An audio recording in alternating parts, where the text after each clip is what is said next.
Assalamu Walaikum. Hello friends, how are you? Welcome back to my another video. In this video, I am going to show you how to insert transparent logo in iCloud Keynote. Let's get started. At first, you have to open your Chrome browser. Then open your iCloud Keynote, then create your presentation.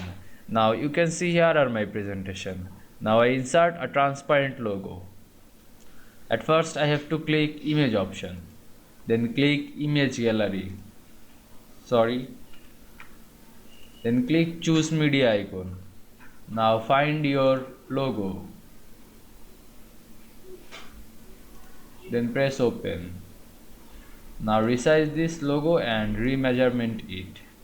Now I transparent this logo. Select this logo, then click show or hide format style option. Now you can see here opacity option.